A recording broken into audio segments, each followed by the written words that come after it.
Bienvenidos a otro episodio de Los Compas. Look at us, back with another episode. We got Compa Miguel, Compa Hernan, and would you look at that, a special guest. What was that, 2 for 2 now? Back-to-back special guest. We consistent. Tonight, I guess tonight for us, our special guest is my cousin Adrian. I have known Adrian for many years. Have yet to have real conversations with him because of our age gap.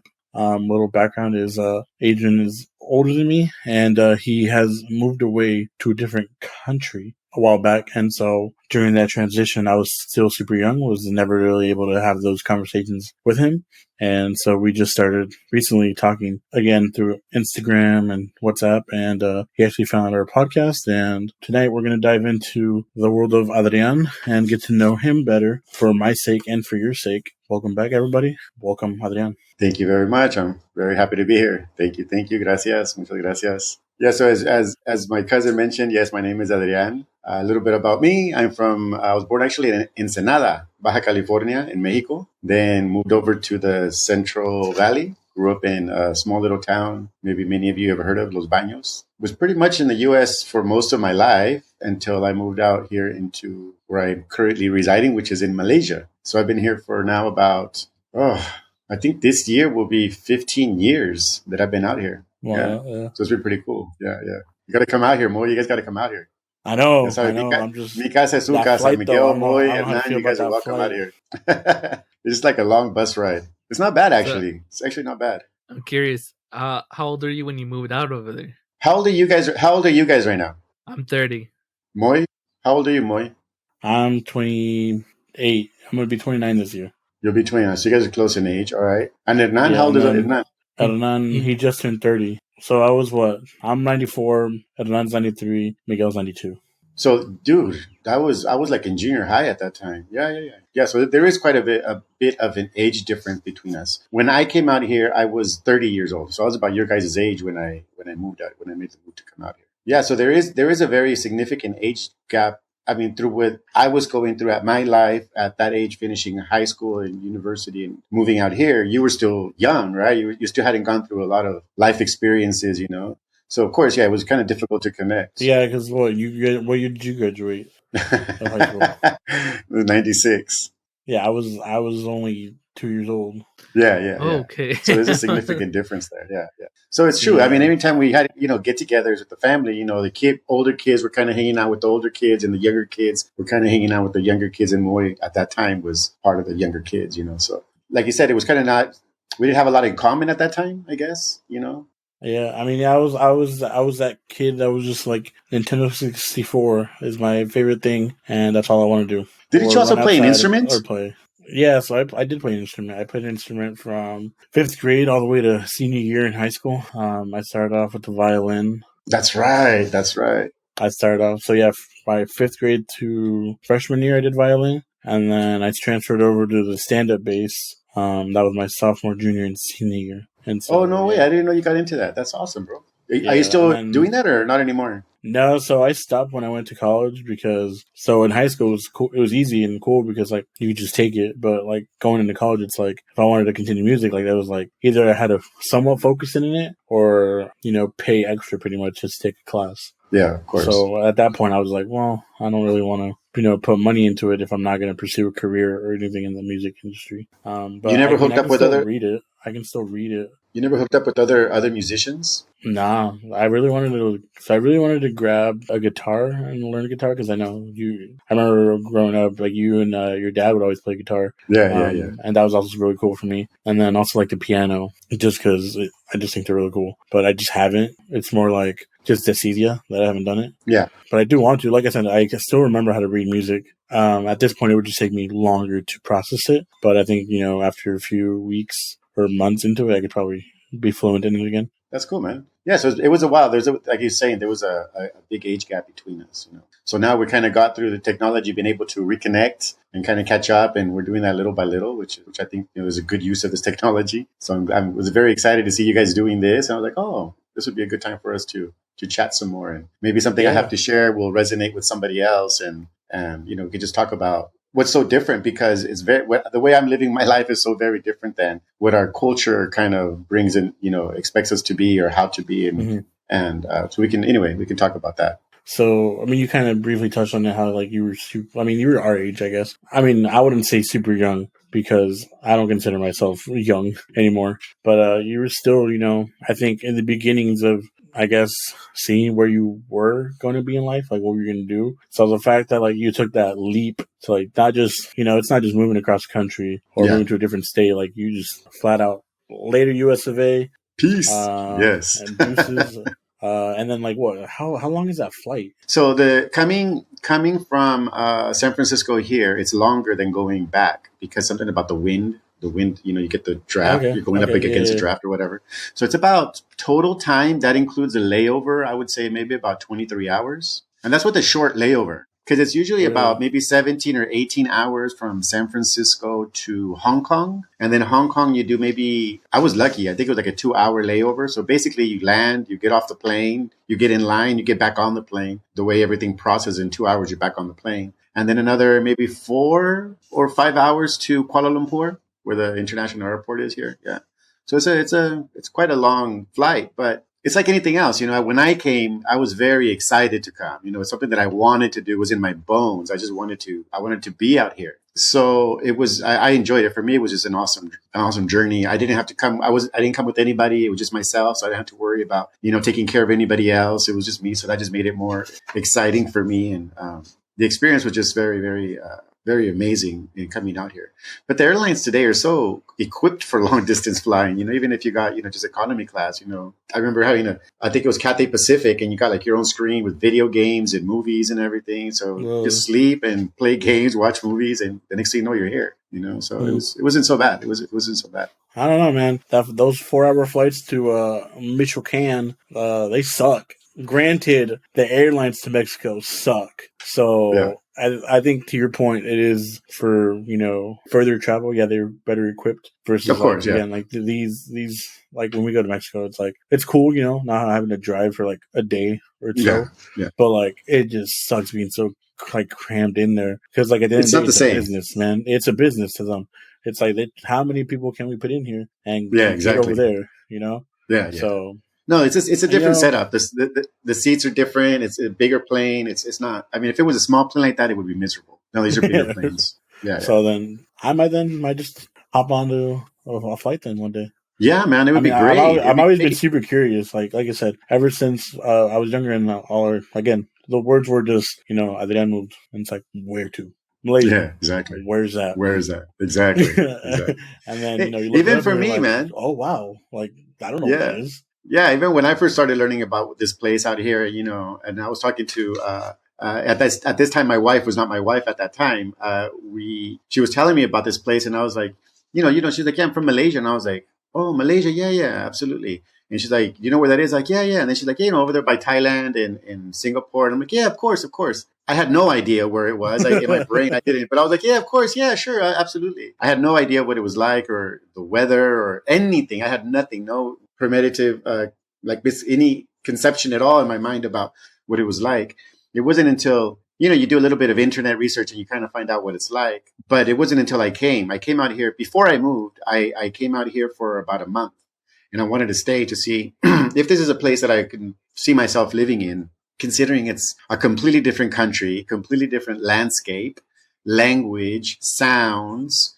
I mean, even where you drive, you're driving on the other side of the road here. Your car has a steering wheel on the other side. So many different things to get used to. But you guys want to know something that was crazy? As much as you come out here, and maybe you guys, if inshallah, one day you guys get to come out here. There are so many similarities between Mexico and Malaysia. It's crazy. If you take away, how people look for the most part, the sounds of the language, you could feel you're in Mexico. A lot of it is very similar to Mexico, even to like on the streets where you see on the side of the street, they'll have like, there's a border along the sidewalk and it's black, white, black, white, black, white. Like they have that here also. It's like, I've never seen that anywhere outside of Mexico. And I've been to a few different countries. So there's that. And then the way people talk with each other, the way shops are set up, there's a lot of similarities, even when you go outside into the villages, there's some similarities too. And I don't know, maybe this is like universal things, but anyway, so I saw a lot of similarities, which made me feel more at home. In that sense, it wasn't something, I didn't feel like I was in an alien planet or anything like this. It was very easy to get accustomed to, very easy to blend in. The food is phenomenal. I can't complain about any of the food here. Mix of cultures is very cool, very nice here. People very open. It's a great place to be. The weather is amazing. Never have to ever. What you guys are wearing, you would never wear that here. It's just too hot. You wouldn't wear a hoodie or a sweater or a jacket unless you're going into a mall because of the air conditioning. Or if you're going up to the mountains, maybe you might need a light sweater or something like this. But the weather's phenomenal. It's great. Very humid, very wet, surrounded by rainforest. Later, I'll switch my camera around so you guys can see the area where it's at. And it's just trees everywhere, just green everywhere. So it made it very easy to, why not?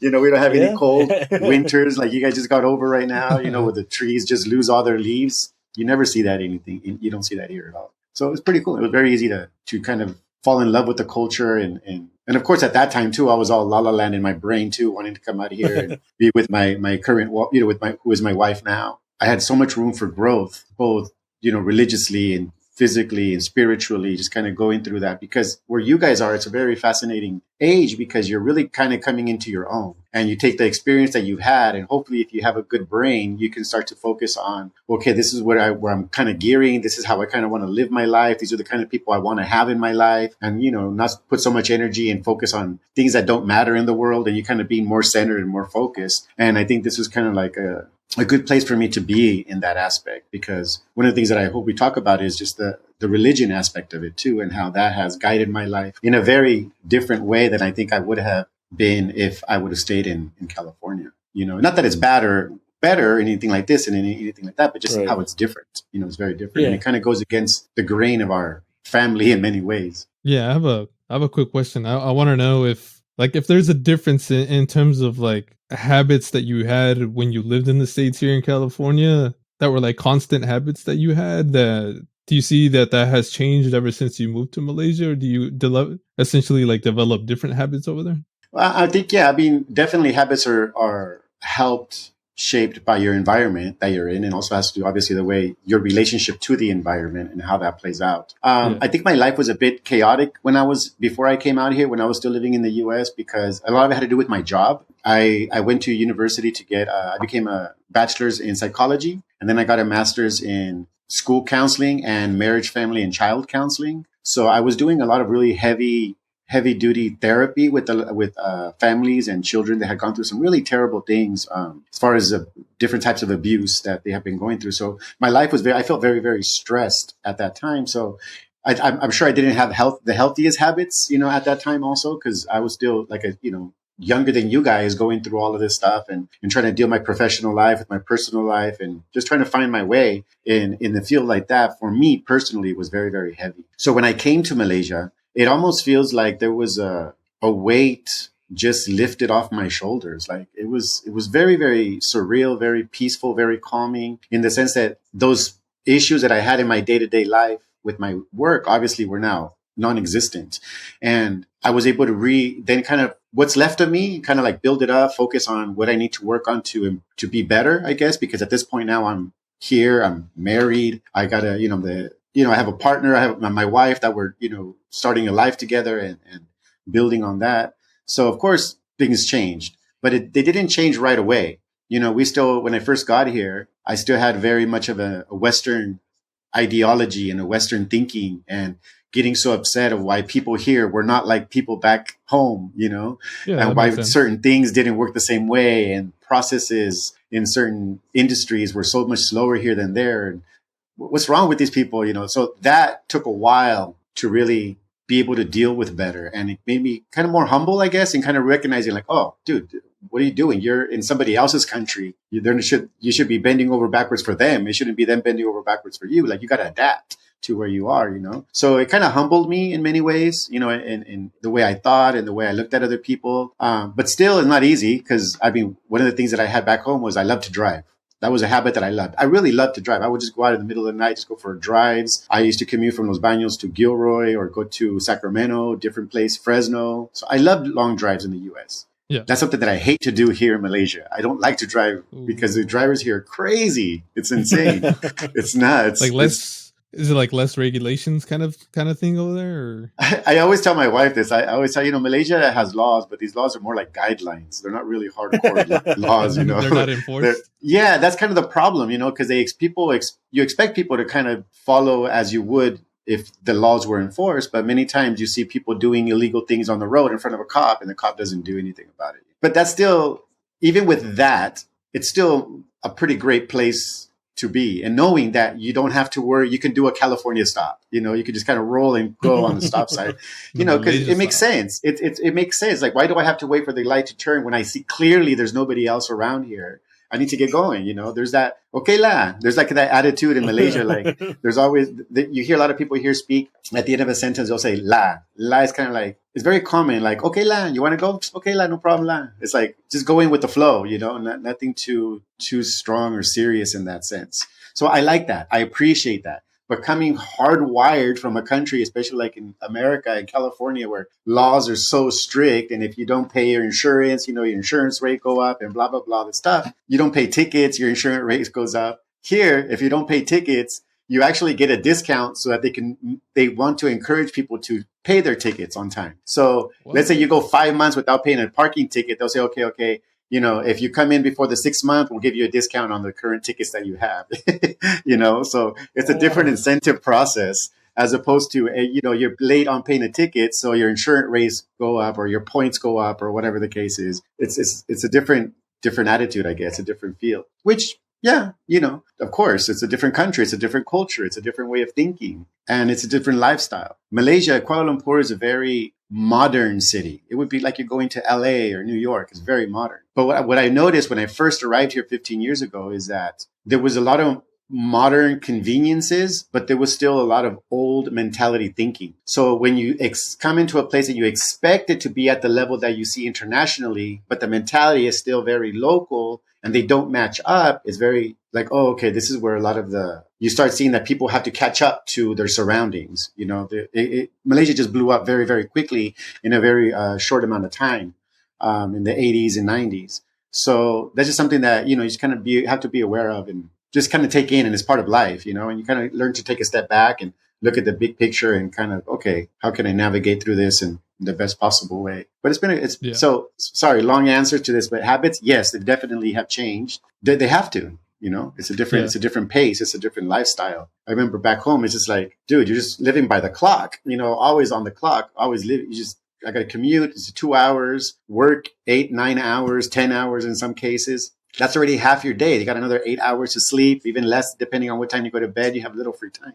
Here, It's much more relaxed. I always tell everybody that when I first came here, it's like, everything just kind of just smoothened out. There isn't that rush that you have to feel like at the end of the day. There's more wiggle room, I guess you can say. So definitely, man. Okay. Definitely. Before, I know Miguel wants to ask you something right now, but it's like you mentioned, like things, obviously habits are going to change. It's like an obvious thing that's going to happen, but it's also like you're not going to act the same way that you do here in California and Malaysia, because obviously like culture is different out there. So stuff that we do here is probably going to offend someone over there too. So you got to learn how to adapt in certain situations over there, because life is going to be different. Well, like I mentioned earlier, like KL is it's a very metropolitan city. It's very mixed. So we have the biggest populations that we have here are Malay people, like the original Malaysian people from here, Malay. Then you have Chinese Malay, and then Indian Malay. So these are kind of like the 3 big groups that you have culturally here in Malaysia. But because it's kind of like a central hub for finance and so many different things for the area, oil and gas in particular, you have also a lot of international people that come here from different parts of the world. Because of that, you have to have some kind of catering, or they made some kind of catering to foreigners here. So you have restaurants that have, like sell alcohol, you have clubs, you have bars, you have all of the things like this, but they're kind of sort of centered in one certain area. You don't really see them everywhere scattered throughout. That is catered to. However, the majority of the country doesn't necessarily live life in that sense, but that's there for people that want to, it's there. But one of the things, because a lot of the people here, especially my wife's family, were all Muslim, that was something that was very different. Like, for example, and I've had these weird scenarios in my head of if I went back or when I go back to California, me and my family, how that's going to be, because it's a different way of life. For example, when I first came here, one of the first, when I first came here, one of my wife's aunts came to visit. And I had been told, and I knew that you, as a man, I don't shake a woman's hand. Okay. That's like one of the big things. You don't touch another woman. You don't touch a woman that's not your wife or your mother. You just don't touch. And I was like, okay, cool. I got it. It's in my head. I got it. One of my wife's aunts comes and visits. She comes in and she, hugs my wife's mom and my wife and everything. And then she comes to me, like around my area. She's, being introduced to me and everything. And I put my hand out to shake her hand. And then she doesn't shake my hand. And I was like, oh, that's awkward. She's still talking, not necessarily to me, but she's having a conversation. But I put my hand out. She sees my hand, but she looks at it and she kind of looks away and she continues the conversation. And then I was like, oh, was there something on my hand? Like, what's the deal with why isn't she shaking my hand? And it was weird. It was like this really awkward kind of situation for me, not for her. For her, it was not a big deal, but for me, it was really awkward. And then my wife had to remind me, yeah, remember you don't do that here. And I was like, but I've shook your other aunt's hands. They would shake my hand. It's like, traditionally or generally, if the woman puts her hand out first to shake, then as a man, you can shake her hand, but it's not something that the man would initiate to do. So I was like, oh, okay, cool. I got it. So that kind of was like a thing that kind of like, okay, let's recenter your compass to make sure that you know how this is and how to navigate and how to handle these situations in the future. So then I was like, okay, it's not personal. It's not something that she doesn't like me. It's the culture, of course it is, but it didn't necessarily feel that way at first when it happened. At the moment, exactly. But then I was like, oh, duh, of course it's like this. So that's just one little tiny aspect of how, if I went back or when I go back to California, how does that work? Because this is part of our religion, is part of the religion that we have, is that we don't, as a man, you only are able to hug or touch people that are your immediate family, like hugging my daughter, giving my daughter a kiss on the cheek is no problem. But like if I have a cousin that's a girl, you can't do that. Or, if you have your aunts, you can't do that. And it's something that as a Westerner, especially from a Mexican culture, was like almost impossible for me to come to terms with and grasp and understand. And I had a trail of unknown questions around a lot of these subjects. There was when this topic would come up, there was a lot of gray in my head, like a lot of uncertainty and not knowing. But the longer that I'm here, the more I learn about the religion, the more I learn about the teachings in the Quran and everything, and listening to stories of the prophets in Islam. All of this information, just like as you start going through it, things start to make sense. And that's one of the things that, when we talk about religion is I think Islam is something that kind of brings a lot of guidance into people, into humanity, especially I know for me personally, it's just kind of put a lot of guidance, and it says, this is kind of how you should live your life. If you want to live a good life, kind of do do this and don't do that. And here are the reasons why you shouldn't do that. Question anything that you need to, question things, these are things that are meant for you to question and to ponder and to have conversations about. This is why I was really happy to be on here with you guys, because I think it gives an opportunity for men to come together and have real talk, like real conversations about things that are real, not just, what's on the latest movie or the entertainment stuff or sports. Yeah. It's like, this is things that are fundamental to our life and the decisions that we make in our life and how we steer our ship through this sea, of life. So that's something that kind of brought guidance into my mind, into my awareness.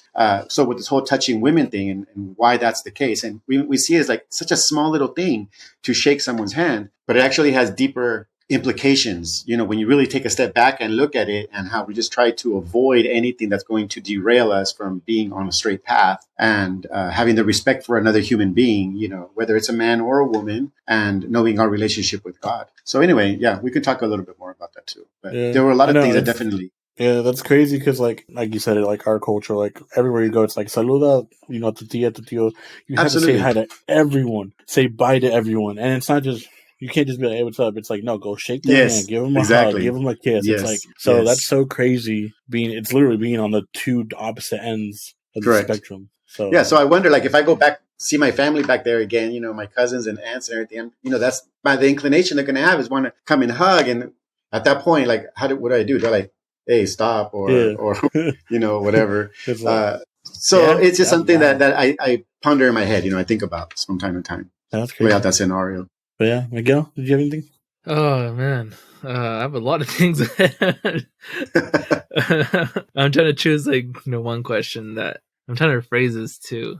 I guess you gave us a lot of reasons why you kind of moved to Malaysia. I'm also curious are there any reasons that maybe would have stopped you? Or, because I like to think of pros and cons. I'm always like, if I'm going to make a decision about something that's like, why am I doing it? Why shouldn't I do it? I'm very like black and white when it comes to Analytical. that. Maybe a little too analytical, and that's why I don't take a lot of risk with a lot of stuff. So I'm curious with you, like, that's a big move. You're going from the Central Valley to a whole other country, a whole other culture, a whole other time zone, and just, you don't know anybody, and that seems very daunting. Just for me, I'd be super anxious and super scared, and I wouldn't do it. But, for you, it seems like you were ready to do this, like you wanted to do this, and going out there for the month, also kind of helps get an experience. But still, it's like, you go out there for a month and it's like, okay, yeah, I can come back whenever, or I'm not here permanently. But then you decide, hey, this is the place I want to be, without looking at other places either, too. So it's like kind of curious to see like what went through your head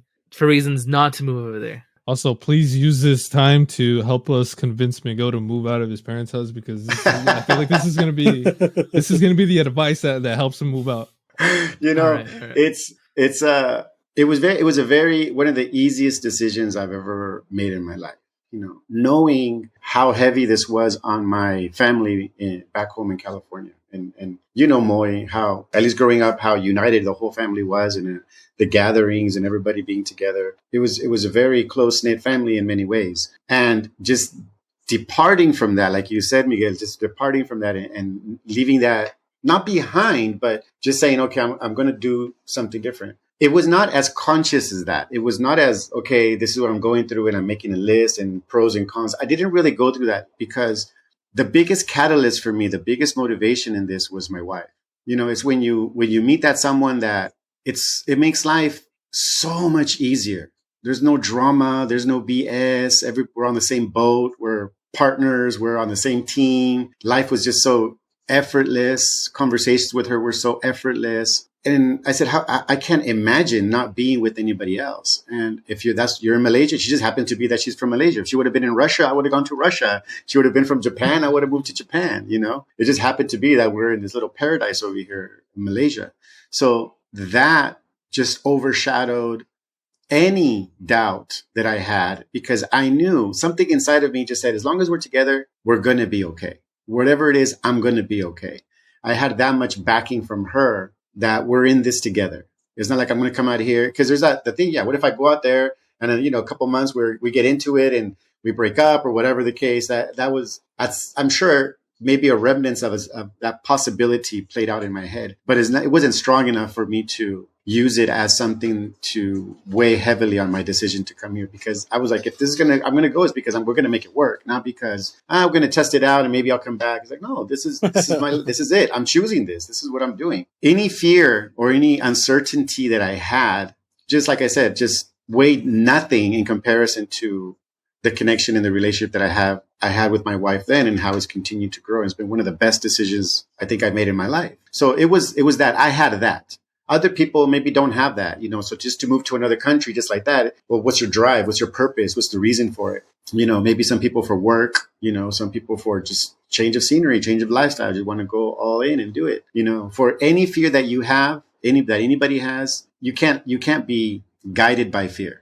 God is greater than fear. Fear is just something that we have in our own mind that keeps us from something that I think is going to hurt us. But that's where the good stuff is. The good stuff is when you make that jump, when you make that commitment, when you put that trust in yourself, that trust in your creator, that, this is a choice I'm making. And if this is something that's meant for me, time is going to tell. And if it's something that's not going to be for me, I gained something from it. It added to the person that I am. It's made me better. It's made me more. I've learned about life. I've learned about, ups and downs, and that I'm a strong person capable to move beyond this. I've been very fortunate that I've been still on the same track. We came here where we're doing this together, and it was an adjustment for the family, not just for me, for them having to teach me and guide me. And there are many little things that you pick up and you learn as you go along, because it's very, very, very different growing up in a traditional Catholic home compared to a traditional Islamic home. It's very, very, very different. From the moment you wake up to the moment you go to sleep, there's a certain way that your life is meant to be lived. There's certain things that you do throughout the day that are all catered to, all constructed to stay focused on God. To always remember that everything you have, every single little thing that you have, to every single little thing that you don't have is all because God either gave it to you or didn't give it to you. You know, there are many times that we pray for things and oh God, why are you not giving me this? Well, I want this right now. I've been praying for it for so long. I put in the hours, I put in the work. And many times God loves us so much that he doesn't put something that we want into our lives because he knows that this will take you away from him. You know, this is something that maybe will keep you away from the straight path or take you to another path where you're worshiping something that you shouldn't be worshiping, like money or girls or worldly things that, you know, if you believe in God, everything you have is because of God. You know, you got to be thankful for your eyesight and your tongue and your lips and your hair and everything that you have. Without him, we wouldn't have this. And at any moment, it could just go, you know, as quickly as you can get it, it's going to go. So if you live your life in accordance to these things, no matter what happens, good or bad in your life, and you always have God in your intentions and everything that you do, you can't come out losing. You know, you really can't. Even if you have no property and you're living under a bridge, but you have God in your heart and God is first, you're like a diamond to God. You know, it's better than a person who has billions of dollars and is focused on worldly things and doesn't even have an inch of God in their heart or their mind. And that person, what is good is all of that, you know, it's that person is amongst the losers, you know. So I think there's that, you know, there's that guidance that Islam brings to life that gave me a very different outlook and perspective than growing up, for example, in a Catholic household, you know, where now as an adult, I'm very eager to learn more of my relationship with God and reading the Quran, learning Arabic to read the Quran and, you know, listening to videos to get more explanation and further information, meeting teachers and all of this stuff. I didn't really have that growing up. There wasn't that institutionalized push or drive in that. It was just something kind of you did. That's something the moms did, you know. Yes, you got to go to church every Sunday, but are we really listening to, you know, what the Padre is saying, you know, people, I remember for me personally growing up, going to church and weedy, and, you know, gossip, and look who's with who this week and look at the clothes this person's wearing, you know, these kinds of things. And growing up with that, I mean, I wasn't really consciously aware of it, but it's something that I feel was not connecting me to God. It's like, this is the grounds we're in the church. And this is the conversations that people are having, you know, so there was already that disconnect from a young age. And I don't know your guys' experiences. I think maybe mainstream experiences for the most part, it's more of a ceremonial thing that we do. It's more of a process because we kind of have to do it, but we're not really told why or what the correct way of doing things are and really understanding, you know, the Bible or things like this anyway, you know. So my life growing up religion was not very engrossed outside of what is expected of us to do. Becoming a Muslim and recognizing how people that are Muslims, true Muslims live, is like religion and life is just intertwined. It's part of your lifestyle, you know, from praying 5 times a day to, we just finished the month of Ramadan, which is a month of fasting, to, you know, going to Friday prayers, everything, all the different things that we do as Muslims, everything is with religion in mind, with your connection to God, with always humbling ourselves and remembering there's something greater than us. And that takes away greed, that takes away ego, that takes away all of these things that make us unsure of ourselves, you know. And I think it instills us with strength, with confidence, with guidance, with knowledge, you know. But it's something we have to, each personally, I think, have to make that strive to do that. You know, at any time, like Miguel, you're mentioning, you know, you guys are mentioning, you know, you guys want Miguel to move out and all of that stuff, you know. For anybody, not just Miguel, but for anybody, I'm sure Moy, you have your issues, and you know we all do, you know, and also, you know, we have our things that we go through in our daily struggles. You know, what is an issue for Hernan is probably not an issue for Moy, but what is an issue for Moy is not an issue for Hernan. You know, it's different. You know, God puts in our lives what we are capable and to manage. You know, He's not going to give you anything more that you can't manage. You know, but if you don't know what to do, I always tell people is like, just pray in the way that you can, just pray for guidance, because we don't know. We don't know if we really truly believe in God, you know that God is greater than you. He created everybody. He created everything. He is outside of time and outside of space. Everything is at His fingertips. You know, you don't know what the future is like. He knows. You pray for guidance. God, guide me, guide my life, guide my brain, guide my mind, guide my heart, guide me. I don't know what I'm supposed to be doing. I don't know which way I'm supposed to go. Guide me. And if we do that and we're really ready for it, when the opportunities come, then you become it's easy to, this is happening. Oh, this is leading me. This thing leads you to another thing that eventually gets you to the goal that you're planning on accomplishing, And that's what it was for me, honestly. I didn't come here with the knowledge of Islam. I didn't come here as a strong Catholic, anything like this. But I prayed for guidance. Every day I prayed for guidance. Just guide me. I don't know how I'm supposed to feel. I don't know how I'm supposed to do this. Just guide my heart. Bless me with knowledge, with understanding, with clarity. Ask for these things. And, when you're ready, God will give them to you and you'll be able to make better decisions in your life. And this is for all of us, not just for myself, but for all of us, anybody that's watching this or listening to this. I think that's something that we kind of overlook, and we only go to God when we need him. I remember that was my case growing up. I needed something. I estaba de rodillas, praying to Jesus and, trying to help me with this issue, whatever that may have been at the time. But it's only when we're in those situations, but we got to do it even when you're driving in the car. Just have a conversation with God, You're in the bus in your mind, have a conversation with God, whatever that may be. He loves it when people are humble themselves to him and recognizing that he is greater than us and everything that we have is because of him. We got to be consciously aware of that. People take that for granted, or people say, oh, look what I did. Look at my accomplishments. And they have walls of medals or whatever. It's like, dude, you didn't do any of that. You didn't do that without the help of God. God's the one that gave you the ability to do what you're doing. We always have to constantly have that, even when we do something like we're asking for something in the table, you ask for something, you always, we say something called inshallah, which means, God willing, if God wills for this to happen, it will happen. So when you make plans with somebody, we always say inshallah. And that means, I'm going to try everything in my power to make this happen. But if it doesn't happen, it's because God didn't want it to happen.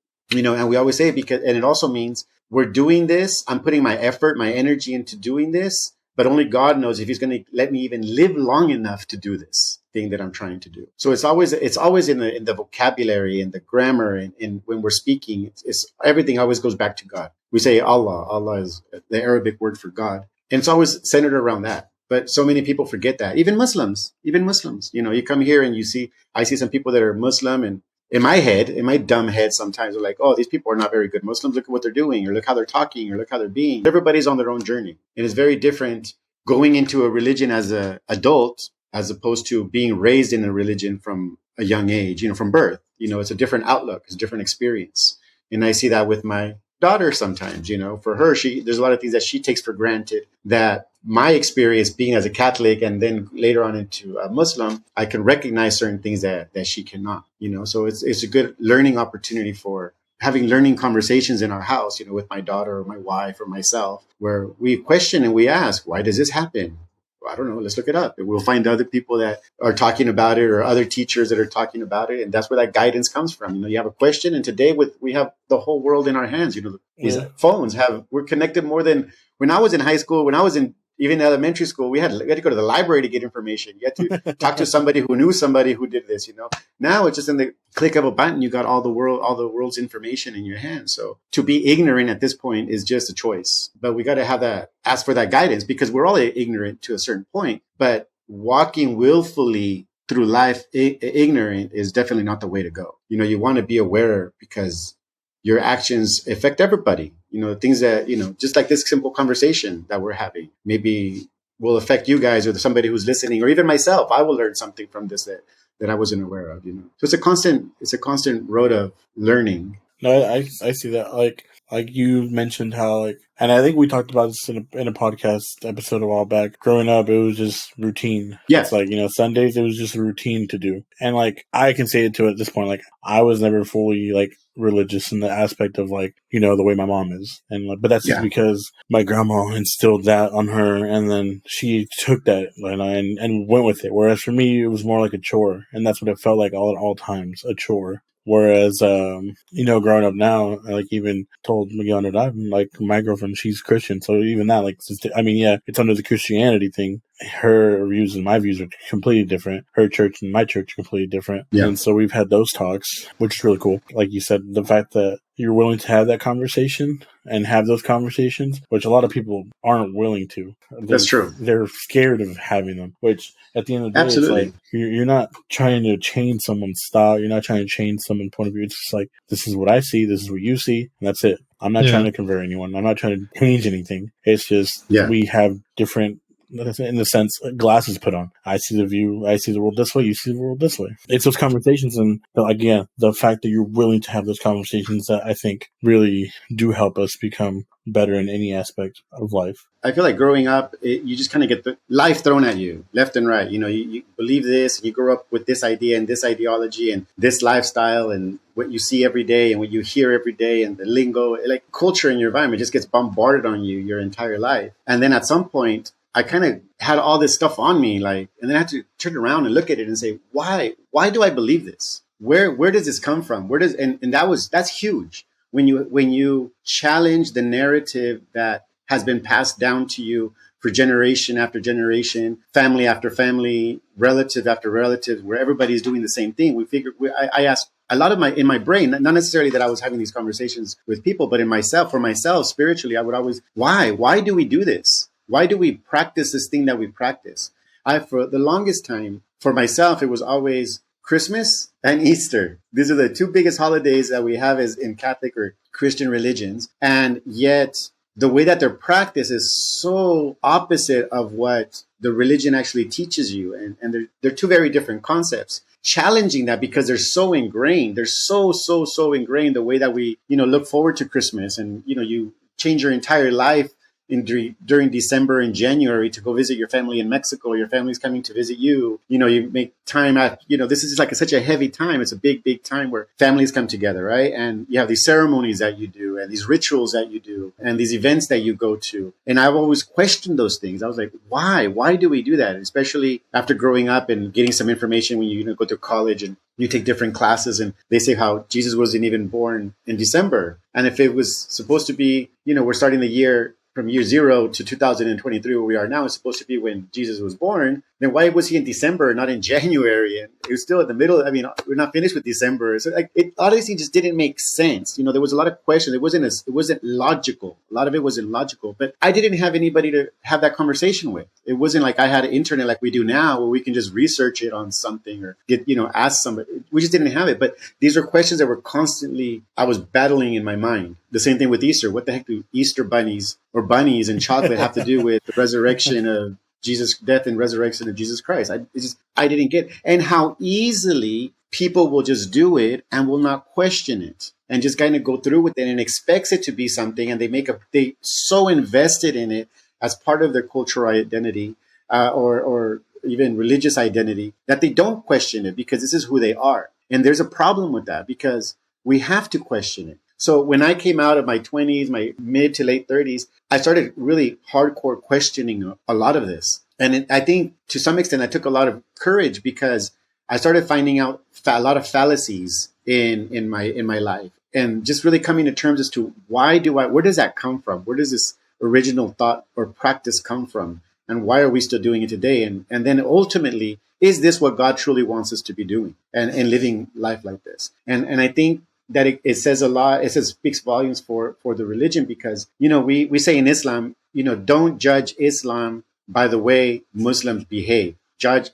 Islam by the Quran and the teachings that come from the Quran. You don't judge a car when somebody gets into a car accident and say, oh, that's a terrible car. Nobody's going to buy this car. It's like, no, you judge the driver. You were the one driving it wrong. And it comes the same thing with religion. The books are there to guide us, but the people themselves don't necessarily go by what the books say. And there's a lot of controversy around simple things like, we see Muslims today, men with beards, long thobes, You look pictures of, you go to any church and you see a picture of, Saint, Joseph or Jesus. And what do they look like? Long beards and long robes, and you see Muslim women, cover their hair, sometimes you only see their eyes. In some countries, you don't even see their eyes, but for the most part, the body is covered very modestly. You see, La Virgen Maria, the Virgen de Guadalupe, La Virgen Maria, any female projected in church is always covered with the veil, covering their hair and their body and dressing modestly.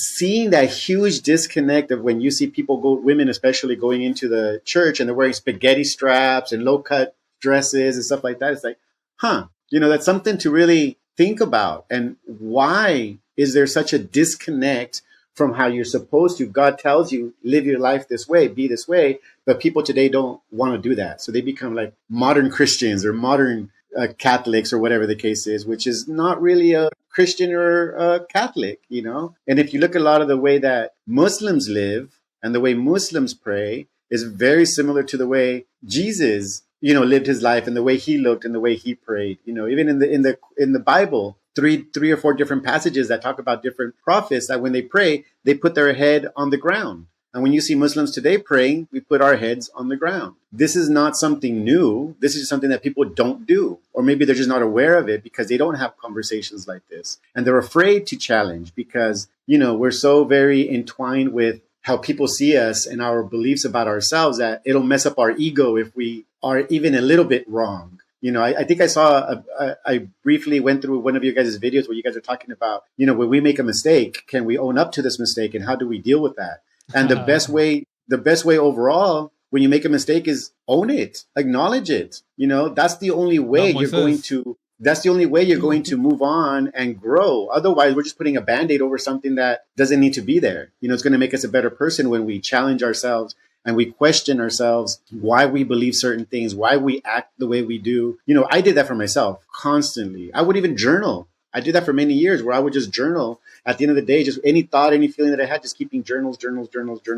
I had pages and pages. I had books of these things that helped me process my inner kind of balance, I guess, trying to figure things out. When I met who is my wife now, when we met and I started learning more about Islam, those questions that I had just started like, boom, started sinking and started making sense. And I was like, oh, I get it now. You know, it's like you start missing the things that I was missing before. Now they're starting to make sense. And it blows my mind still why Islam is still something that is not as huge, especially in places like Mexico, where I think we could really gain a lot of positive things in our life if we really looked at the teachings of Islam. You know, because they're meant to improve you as a human being. They're meant to improve our souls, to get us better connected to him, to understand our life and our decisions and the outcomes and the things that happen or don't happen in our lives. As opposed to where people could easily fall into, why is God doing this to me? Why is God punishing me? You know, and then make an enemy of God. You know, this is not the right way of thinking, you know. So Islam kind of put a lot of things in clarity for me, and it helped me understand better my role in my life, in my relationship to God, in my relationship to my wife, my daughter, my parents, my siblings, you know. And it's something that little by little, you know, we say, inshallah, little by little, with Allah's guidance and strength, motivation, we can get to being the better version of ourselves that we can possibly be. And it's not an easy thing. But if you put your life in God's hands, then dude, you got the best entity that can handle your situations. You know, it's like, it's a no-brainer. Absolutely. Yeah, honestly, listening to has sparked a lot of thoughts in my head, and I'll give you his number later. You guys can talk. yeah, absolutely, absolutely. Yeah, I don't want to take over the podcast. You know, I want these guys to have their own questions too, and I don't want to run the time too long. So it's probably my last question, or it might be like a mixed question. I'm trying to figure out. It's okay. Whatever. Go ahead. Basically, I was wondering, do you think as a community, as a culture, maybe the states have kind of, I guess you would say, kind of corrupted our generations, or maybe corrupted religion in a way, where it's not practiced how it should be. We have capitalism take over of these, religious holidays essentially. Whereas opposed to maybe other countries, that stuff is shut down and it's, strictly focusing on the true meaning of, religion and all this stuff. And then coming from, your background in psychology and, all the stuff you've gone through these past 15 years over there and learning about Islam and everything, do you have any guidance for anyone out there that is maybe struggling to grasp or believe in this concept of a creator or a God or a higher figure? Because I do feel like a lot of the struggles maybe that the current generations kind of feel is a struggle to believe in kind of stuff like that. Maybe I'm wrong. Maybe that's kind of my opinion more. I know in the past I've kind of struggled with it a lot more than I do now. And to this day, I still question it. I question a lot of things when it comes to that. But it's like, do you have any guidance for people like that? Yeah, I think that's pretty much it. Yeah. I guess it makes me curious a little bit of what have been some of your struggles or some of the things that you weren't sure about or keeping you from, just in your experience. You said that's kind of came up for you in the past. Even to this day, I wouldn't consider myself religious. I was raised Catholic, I'd go to church every Sunday. But like you say, it's not like I really listened all that well. I was never kind of told why should I follow this? Why do we do this? It's more like, hey, you have to go, we got to go. And I'm like, okay. Well, when I did listen, there was a lot of movement. Like once I got older, and I was actually kind of understanding and listening more, there was a lot of kind of like talk in the church about, kind of like, anti, like homophobic stuff, or, not letting gays marry and stuff. And, every religion is entitled to its beliefs and everyone's entitled to their beliefs. I have no problem against that. I kind of felt like they were kind of way brainwashing us to kind of get out there and vote against all that stuff. And that's kind of where I started to lose my connection. I also have a sister who is basically mentally, physically handicapped. So she's like 4 years younger than me, but it's like she's 2 years old. And a lot of times my parents would say, oh, this is a blessing. You got to see this as a blessing. But growing up, having to do a lot for my parents and for her, and then my younger siblings, I saw it as the complete opposite. I saw it as some kind of punishment. And I'm like, why? And I would always kind of like ask God, it's like, hey, why? Like, why did this happen? Or why is this happening to us kind of thing? And I think from there, during high school, it's kind of where like, it kind of went dark for me. I was completely against it. I would even, I think I would tell Moy later on, I'd say, hey, I even consider myself like atheist to a point, And there was people in my friend group that were super religious. So they would kind of just shove the religion, kind of, the Catholic religion down my throat in a sense. And instead of helping, it just angered me more. But now that I'm older, it's just like, I don't follow the Catholic Church specifically. I follow more of like, I guess you'd say like a spiritual kind of thing. I'm kind of barely starting to get back into maybe trying to believe that, there is an almighty being, an almighty creator, a kind of thing. Sometimes I just kind of like, I guess I struggle with that concept, to grasp it, because it seems so, I don't know, so out there. It's not tangible, it's not physical. And I've kind of like relied on believing what I'm seeing kind of thing most of my life. I guess recently I've been trying to like focus on finding a sense of purpose. For what I get from you, from moving over there and, kind of, practicing Islam over these years, is it's kind of helped you find a sense of purpose, a sense of gratitude for just everyday life. And if it sounds like you feel free, like you're actually able to enjoy things, enjoy life and everything around you. And, it's inspiring. So kind of like, I know there might be people out there that have those kind of questions, and, I want to ask them for them basically. Can I just add to that before you answer that question? I feel like this is also why Moises, Miguel, and I are as good as friends as we are, because I feel like we're all very similar in terms of our religious beliefs. We all know what's right and what's wrong. We all know that we're not super religious, but we also accept that we're not super religious. And we're also a group of friends that can kind of just tell each other anything and everything. And we can have these conversations about religion and stuff like that. And we can all hear each other out in terms of what we think is right and what we think is wrong. But in the end, we accept each other's opinions and stuff like that. So I feel like that's why we're all such great friends. And we're not even just friends. Like we consider each other brothers. I don't know. I feel like that's how a lot of people, or how people should be in that sense. And just like hear each other out, even though you guys have your differences and stuff like that. When it comes to religion, I like that. And I know a lot of people don't like to talk about religion, but just being able to have these conversations and being able to understand each other's differences is what creates that like bond that can help bring each other a lot closer. And then with your answer too, I know you're going to give a great answer to this as well.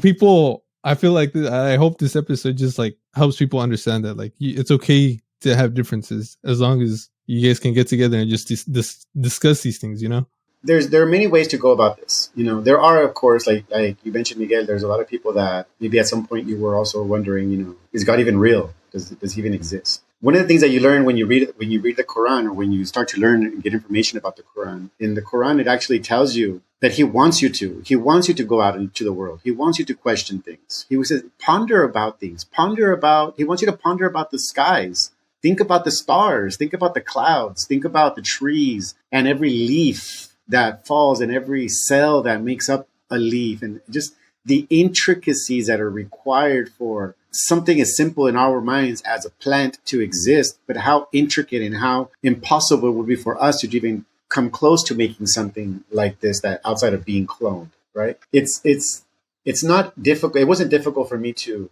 get to that place of acknowledging that. Even I think I had that for myself personally, the sense of that there is a God, even though it might have not been rightly guided. There was a sense of that. Living out in the country, I used to go out and sit up on top of the roof of my house in the summertime, and you can see every single star in the sky. You know, at some points, I remember even being able to see part of the galaxy, the Milky Way galaxy. Growing up, I guess, out in the country, may be very connected to nature. I don't know, Moy, your experience, I can't remember if you were mostly in the city or not, but for most of my life, I was living outside, out in the country. So I was a kind of student, a kind of person that I would always I would think about this even before, you know, any religion, just for me personally, like, it's like, wow, that's amazing how a tree can just grow and be, and how the bark knows how to be bark, and how a stem knows how to be a stem. And every aspect is just knows exactly what to do and to get energy from the sun and the water. All of this is just mind-blowing if you really just think about something as simple as that. You know, and then of course, when you get into outer space and you think about, you know, planets and clouds and just stars and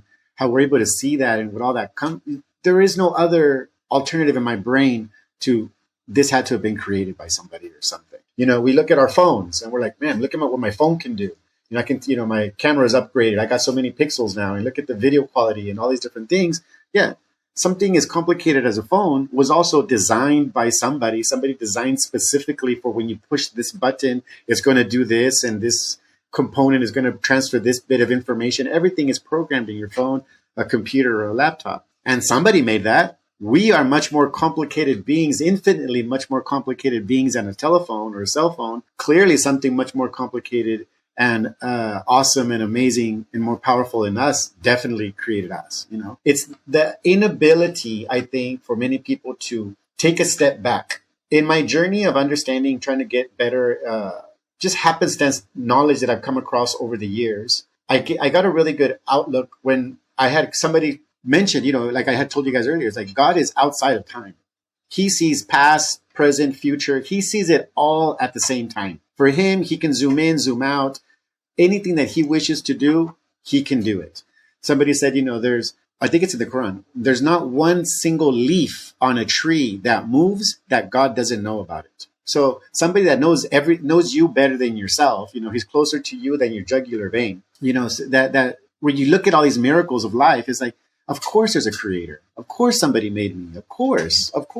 But what happens is there's that, and then there's where we are. And there's so much more that we need to understand and learn so that that connection to understanding the creator becomes stronger. One of the things that made it better for me or easier for me is learning about the prophets that came before us. The prophets from the very first prophet of Adam, alayhi salam, who is the first human made, to the last prophet sent down by God, which was Prophet Muhammad alayhi salam. Between these two beings, there were many prophets and messengers that were sent down. We as human beings are very flawed.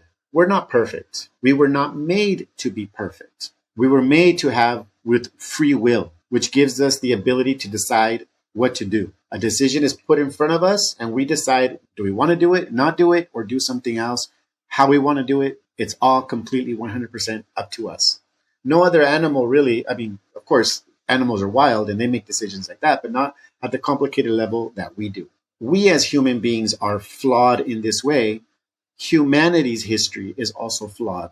When Adam came down, if we believe whether you're Catholic or you're Muslim or Jew, you know, Adam was the first human that was sent down to earth. And God told him, okay, this is how I expect you to live. We can talk about that some other time, but there's an amazing story with the creation of Adam. He comes down, he has children. Those children pass on the message. But what happens after a certain amount of time? The message gets watered down. Why does the message get watered down?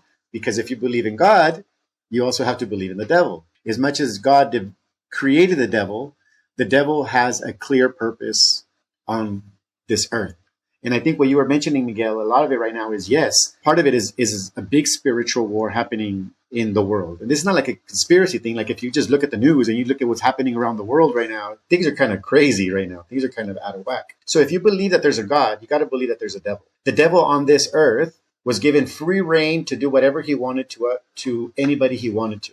But God said, the people that believe in me, that always ask for my forgiveness, it doesn't matter what you do to them or what they do, I will always forgive them, right? So no matter what you did, you could have killed people, you could have done whatever. If you're sincere in your heart, repenting in your heart for the things that you did that guided you off the straight path, and you did those things and you lived your life in a way that was completely against God's teachings, but you had came to a point in your heart and your soul where you repent, God will forgive you for all of those sins, right?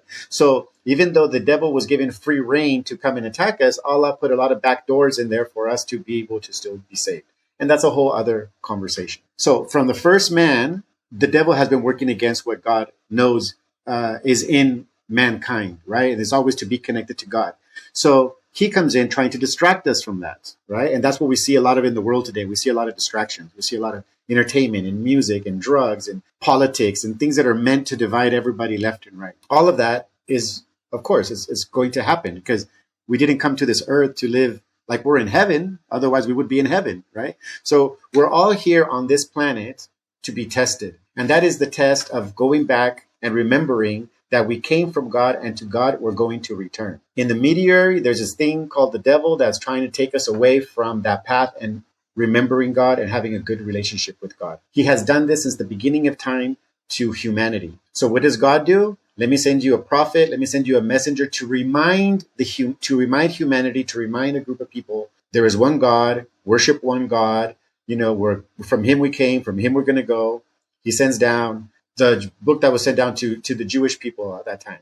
I think Prophet David had gotten a book. What happens? You know, people get back into it. Oh yeah, that's right. We got to pray to one God. Blah blah. That happens, and then what happens after many years and generations? Again, it gets watered down again.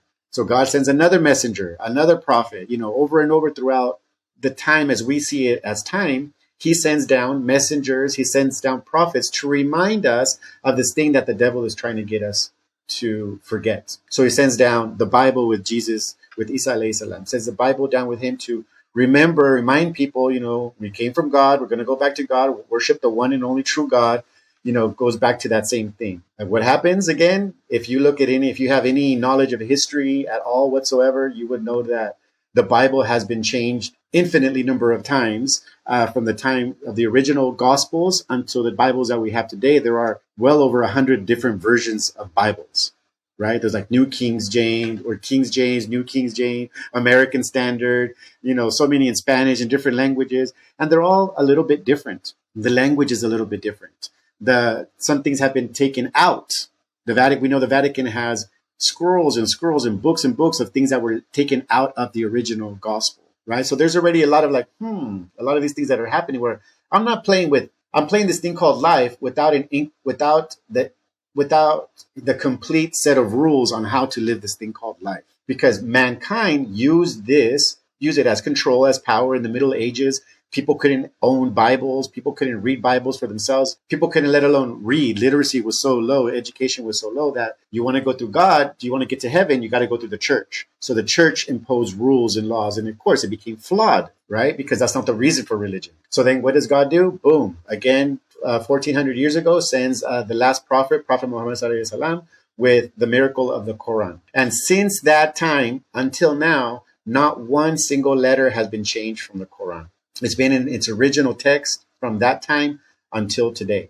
So this is something that for me also kind of just sealed it to take a step back and look at the timeline, the best that I can, of humanity with all the different prophets that came around that all had the same message.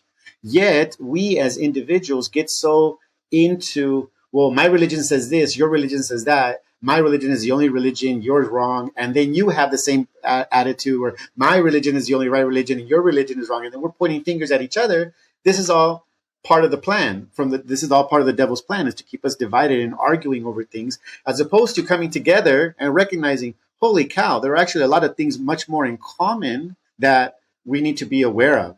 And like you had said earlier, I think it was Miguel that had said, this is a good time, you know, when we come together and we got to be open to these ideas. We got to share these experiences. You know, when my mom came here, we had a lot of these kind of conversations as well. My mother is a very hardcore Christian. And we had a lot of these conversations. And she's like, well, if God wanted everybody to be Muslim, why isn't everybody Arabic? Why can't everybody just read Arabic? And I was like, oh, okay, that's a good question. I said, the slave is always should always be doing something to the will of what the master wants, right? In Islam, we use the word master and slave, not in the traditional sense as we think about slavery, but in the fact that everything that we have comes from God, right? Just as much as, I guess, if you think about slave times, everything that the slave has is because the master gives it to him, right? Or can easily take it away, from life, to anything. This is the same kind of concept, but not in that same, with that same kind of shade, right? Exactly. So there is still that sense we use slave and master, where we are slaves to God. We are the slaves to Allah, where everything that we do is thanking Him, and everything that we have is because of Him. So when we look at the prophets in the past, they were all giving the same message. They all gave the same message. So when He brought down the Quran came down, in the miracle of the Quran is that it's in Arabic. We say, well, I'm not an Arabic speaking, so this is not for me. It's like, no, we should do whatever we can to learn so that we can learn the word of God. He made us different. He made all of us different. And He tells us in the Quran too, He goes, I made you among, your villages are different, your nations are different, so that you can come together and talk, so that you can learn about each other. So it's not like, well, he speaks Spanish, I speak English, I'm never going to talk to this person. It's like, no, He made you different so that you can try to learn this person's language, and that person to learn your language, so you can see what is different, what is similar. And in these kinds of conversations, we'll eventually get to the place where we'll recognize that, oh yeah, we all come from one creator. And we're so focused on the differences that we overshadow the things that are more what brings us together and more alike. And when we have that unity, even though we're still different religions, we still practice different things, but we have that same fundamental understanding, that then lifts up the platform to be able to view things and view the world and our position in it in a very different way, where I could learn something from a Christian or a Catholic, and a Catholic or a Christian can also learn something from what I would have to say, for instance, what I bring to the table. But it's these kinds of conversations that we need to have, and just to hopefully just give us a little bit more of an open-mindedness and a better guidance in our own life on how to live our life. So all of these books that came down were all there to guide people, to guide humanity, to remembering that there is only one God and to worshiping the one and true God. And the last book, the Quran, was the last book that was sent down. No more books are going to be sent down. No more prophets are going to be sent down. So it's from now to the end of time, when resurrection and all that stuff happens, there's not going to be any other new teachings. And the last book that was sent down, it tells us in the Quran, He said, I have, perfected this religion for all of humanity. So it's not just for Arabs. It's not just for people who live in the Middle East. It's not just people who speak Arabic. This is for all of humanity, for all of mankind. And if somebody from Mexico can learn how to read Arabic, to read the Quran, or somebody from Japan or Uzbekistan or Russia or any country would sit down, you could be in China, I could be in where I am in Malaysia, we could be in America, different places, but we're all reading Arabic, the exact same word notation, word for word, letter by letter, it will be the exact same, with the exact same tone, the exact same enunciation, everything will be exactly the same. Can you do that with the Bible? You would first of all have to decide which Bible are we going to use, and then come to agreement that this is the right Bible that we should be using in the first place. To get to that, even that understanding is going to be a very long conversation if you get people that from all these different Bibles to come together and say, which one is the true Bible?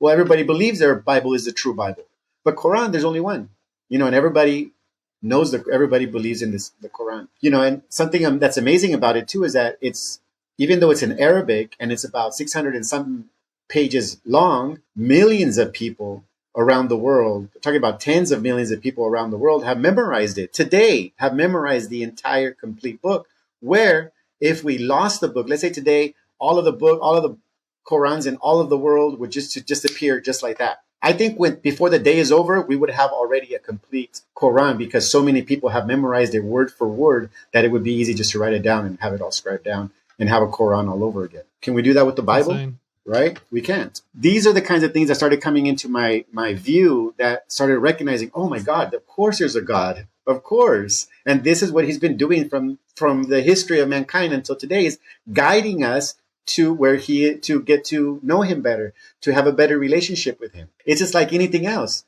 You don't go from, when you're in junior high, you're in elementary school is preparing you for junior high is preparing you for high school is preparing you for supposedly for college and all this other stuff.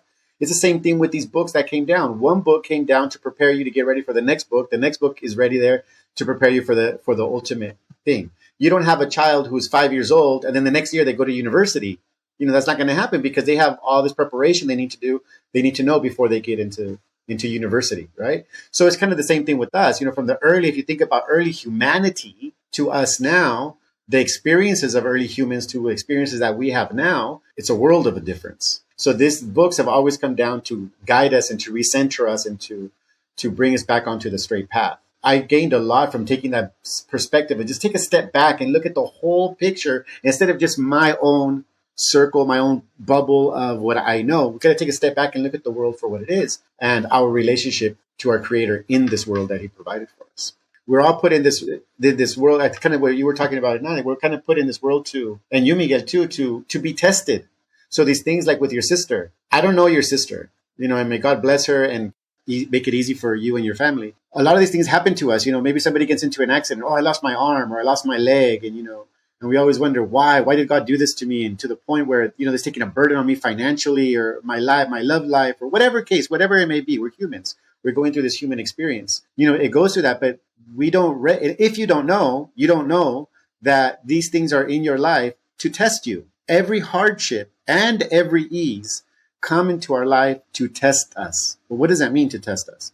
Well, it means that is this thing that God put in front of you, because all these things happen because of God. God put this in front of you. How are you going to deal with this? Is this something that is going to push you further away from God, or is it something that you're going to use to bring you closer to God? Because we could easily say with somebody that has a disability in our family is, we can look at all the negative aspects of it. Why is she suffering so much? Why, is my family having to deal with this kind of a burden and awkward situations, or whatever the plethora of emotions that can happen in somebody's life like this? If you're focusing on that, you're focusing on the wrong thing.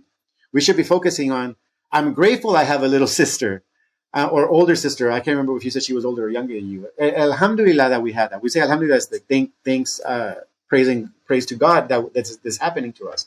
I have a sister. She can, at least her eyes work. I don't know how her speech is, but there's some form of something. There are so many families that have children with far worse, more stressful, more unbearable, maybe disabilities that this family is going through compared to us. So it allows us, if we're smart enough, to take a step back and recognize, yeah, this is kind of bad, but let me now look at the things that I'm grateful for having out of this situation. And from that plants the seed of gratitude, that anything that comes into our life, we recognize it comes from God. What am I going to learn from this situation? What am I here to do? Is it something that's going to tear me up and make me fight God? Or is it something that's going to make me drop to my knees, put my head on the ground, and start praying and being thankful to God for the things that I do have, as opposed to the things that I don't have? And when we have that and we allow that into our heart, into our mind, it starts to play out in every aspect. And you start getting blessings from areas that you did not even see coming, that you didn't even see you weren't even aware of. Suddenly these blessings start coming into our life and we're like, holy, whoa, where did this come from? And you remember, oh yeah, learning how to be grateful. Then you start, your whole attitude changes. Your whole spirit just gets a new compass that is driven into something lighter, something happier, something more logical, as opposed to something negative and heavy that we resent, or we have anger or this darkness, because we could easily do that. We have free will. We can choose to do that, or we can choose to be grateful for the things that we do have. There was this story, and I'm sure it's been shared around in different ways, but there was this man, and I'm probably going to mess it up, but there was this man who had a very successful farm and lots of horses and very strong young sons. And one day, the horses all run away. And all the people come around and they tell the guys like, oh, dude, this is so terrible. I'm so sorry. You lost all your horses. We don't know where they are. Can't find them. What a terrible thing is going to hurt your harvest or whatever they use the horses for. And the man was like, Alhamdulillah. Alhamdulillah is like, praise and glory to God. This is also in a way kind of like thanking God. And like people are like, why Alhamdulillah? You're saying Alhamdulillah. Okay, so no problem. The next thing happens, this guy, because the horses had left, the land had been devastated. There was no horses to work the land, and crops died and everything else. And so the neighbors again, oh, I'm so sorry. The other friends come by, your land, this is terrible. I'm so sorry this happened. But the farm owners, Alhamdulillah, just praise and glory, praise be to God, right? And then later the son ended up one of the horses they had, the son falls down from the horse and he breaks his ankle. And that makes it even much more difficult for the farm to be successful because now his strongest son is also hurt. The man again, alhamdulillah, this happened. People are like confused, like, what the heck? Why is he always so grateful that these terrible things happened in his life? Later, a general comes through. There was a war happening. A general comes through and he's picking up all extra horses, all extra land, picking up extra young, able, strong men and taking them off and using them for war. And when he comes to the man's land, he sees he has no horses, he sees he has no land, and he sees the only able person body that they have in the household has a leg that's jacked up, so he can't go fight. And the man again says, Alhamdulillah. It just goes to show you that you don't know what's going to happen in your life. That it could have happened that the general takes off with the son and the son dies. Now he's better grateful. He still has some land, horses. Maybe he can buy some more in the future, but his son is still alive. His leg can hopefully in the future will get healed or will get better, but I still have these things. They might not be what they were before, but alhamdulillah, I still have this. So that's why anything good that happens to a Muslim, we always say alhamdulillah. Anything bad that happens, alhamdulillah, because we don't know what the great Allah's plan is. We don't know what the ultimate end game is. For us, we might be like, oh, this is such a terrible situation to be in. Why is this happening to me? There's some wisdom that's going to come down from that. Maybe you won't see it tomorrow or next week, maybe next month, maybe next year or in 10 years. You're going to look back and recognize, holy cow, me not getting that promotion, me getting fired from that job, me leaving that relationship, me, whatever case happened was actually the greatest blessing you had in your life because then it shifted your life into something more positive that ultimately brought you closer to God, where you're living a life where you're happier, you're more light, you feel better about the things that you do and where you are in your life, as opposed to feeling guilty or resentful for something that living a life that you're not happy with. So it encompasses many things. And again, it's something that, especially in the Western world, we just kind of individuality. It's just me, my accomplishments. Look what I can do. It's me against the world, dog eat dog world, these kinds of things. As much as that is, if you want to still have a soul at the end of it, I would recommend people to look more into Islam to be better guided in their lives. Yeah, I think that was a long answer, but I think I kind of maybe talked about that. Yeah. That's awesome. No. There you go. You just know how to pick the questions, huh? Yeah, it's been a journey, guys. It really has. It's been an amazing journey. I would recommend anybody who's listening or anybody who wants to learn more, I would recommend starting off and going to YouTube and just typing in stories of the prophets. If you start to really focus and learn the stories, because I don't know, as Catholics or Christians here, do you know the stories of the prophets in the Bible? I didn't. Growing up, I didn't. I just knew, David and Salomon and Jose, you would hear these names, but who were these people? The names, yeah. Who were, yeah, exactly. Who were what was their life? What did they contribute? Who were they? When you see and you listen to the stories in Islam of these prophets, it just, for me, it was mind blowing. I bet. It was amazing. You just listen to this, and to me, it just changed my life. And it just said, okay, I understand why now. The appeal of Islam and how logical it is, and the teachings that we go through in our life. And you reflect back at the prophets and like, hey, well, this prophet went through this, and this is what happened in their life, and this is what we can learn, what we can take in our life to better guide us. It makes a world of a difference. It's the difference between playing a game, knowing the rule book, and playing a game and figuring it out as you go along. It's a cheat sheet code. If you're willing to go down that route, I would say take a look at it. No, and it's awesome. Like we mentioned earlier, like we really appreciate you coming on here because like just learning the experiences of other people, like everybody's life is different, so everybody's experiences are different. So it's awesome that you were able to join us here and kind of share your experiences, the way your life kind of transitioned going from one religion to another. So we're just happy that you were able to come on here and share that experience with everybody. And I hope everybody out there can kind of learn something from it as well, kind of learn how one was able to transition from one thing to another. Yeah, it's kind of an offbeat thing going from hardcore Western and Mexican culture background, and coming to a country like Malaysia that's in many ways very different and in many ways very similar to what I knew. It's been a sweet journey. It's been a pretty sweet. It's had its ups and downs, of course, and I'm still learning. By nowhere near where I want to be, but I'm a lot further along than I was before. I'm not perfect. I'm still going to make mistakes. I'm not a perfect Muslim. We're all trying to be better. And that's the point. The point is just, even if it's just a grain of sand every day, just to be a little bit better than we were yesterday and continue to make that constant conscious change. I think we would be more successful in our lives, understand our place in it, in our relationship to God with that. Yeah, it's been great. I mean, it really has. Like I said, this has been a long time coming for me. My eyes are opened. Right? Like, it's just, growing up, I was never able to ask these questions. Yeah. And I think even this nowadays, like, it's still hard to ask these questions, especially because you just have a family that's this is what they know, and it's all they know. So you're never going to get a different perspective. Yeah. So I'm really truly grateful that you took the time out of your day and had the conversation with us, and it was just great to hear a different perspective other than what you hear every day, whether it be from your own family, from the news, like you said, Western culture.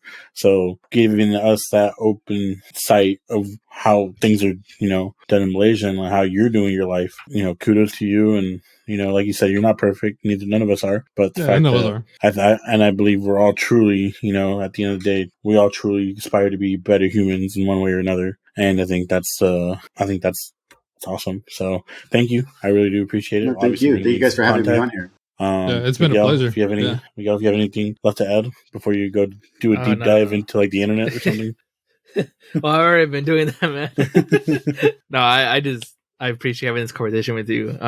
I like to take the opportunities of, meeting someone new. It's completely different religion, race, ethnicity, whatever it is, and just getting to get their background. Here in the Central Valley, I'm not very social, so I don't go out a lot. So I'm very limited to like the exposure that I get. So I listen to podcasts, try to get different people's views, but I'm not able to ask those people questions like I was able to ask you today. And appreciate answering the questions, appreciate everything you give us, and I really hope to have you back again because there's still a lot more to talk about. Yeah, absolutely. Hey, we'll take the podcast to Malaysia. Of course, yeah. That'd be dope. Let's make we'll it go out on happen, the beach guys. somewhere. That'd be dope. No, yeah, I think this is, for me personally, I don't have these kind of conversations with people outside of the religion because everybody I know here is Muslim. We're all Muslims. I don't really have any non-Muslim friends. Even my students are all Muslim, whether they're from China or locally. I teach now, by the way. That's awesome. A majority of my students are Muslim, so it's kind of like just normal part of life. So I was very kind of happy to be on here to kind of maybe share a little bit of light with people that that I know the culture of. I know growing up in partly in Mexico, partly in California, living in a Mexican American or Mexican household, and what that's like, and just giving a different perspective. I think there's opportunity for all of us to grow, and I'd be happy to be back on again and have another conversation. Other aspects of this. Anything to continue to grow and learn. I'd be all for it. Let's make it happen. Yeah. Once again, we're truly Malaysia grateful. 2024. Malaysia 2024. Malaysia 2024. We're trying to see everything that's out there. Yeah, absolutely, man. I think you guys would love it out here. Very green. Yeah. Weather's nice. Humid. Rain. Also, I'd like to mention that I haven't cussed one single time this episode. So I feel deep down inside I'm a changed man. So very cool. They said I couldn't do it. I did it. I just realized you didn't. Holy hell. They said I couldn't do it. Shout out to all my haters out there.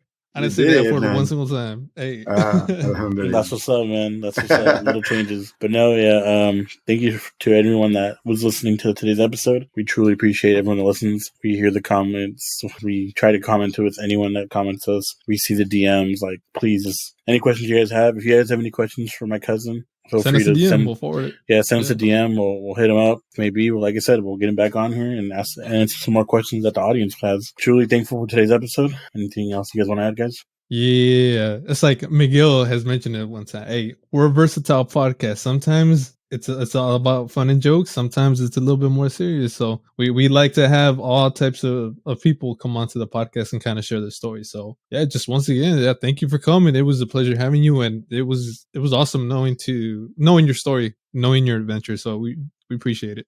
Thank you. And I really appreciate it. Thank you, Miguel. And it's been a great opportunity to get to be closer to you, Moy. I really appreciate that. And I'm down, dude. Anytime you want to chat, any questions or whatever, I'm here, man. So thank you guys for the opportunity. I really appreciate it. I think it's a great platform for people to kind of get, like you said, sometimes you guys are goofing off and having a good time. Other times you focus on something a little more real. And this is our human experience, right? We're all going through something at some point. Sometimes we're lighter, sometimes we're a little bit darker, but that's what this is for. So it's all good. I was very happy to be part of it. So thank you guys very much. I appreciate it. Awesome, man. Yeah. Miguel, anything else before we end it? No, man, that's pretty much it for now. Unless you want to go for another half an hour. I mean, no, I got to get to work in a bit. Yeah, no. But yeah, no, honestly, just, thank you for, all your words and all your guidance so far. It's definitely eye-opening, and I really appreciate getting to talk to you. And even if we can't have you on anytime soon, I'll definitely reach out to Moy and get your contact info. And no worries. That'd be great. That'd be great. Absolutely. Salud pues, well, you know where to find us: Spotify, Apple, YouTube, TikTok. It's all the same thing. Follow us on all platforms. Thank you for listening to today's episode, and we bid you farewell. Have a good one. Sir. Catch everybody on the next one. Peace out, y'all. Hasta la próxima.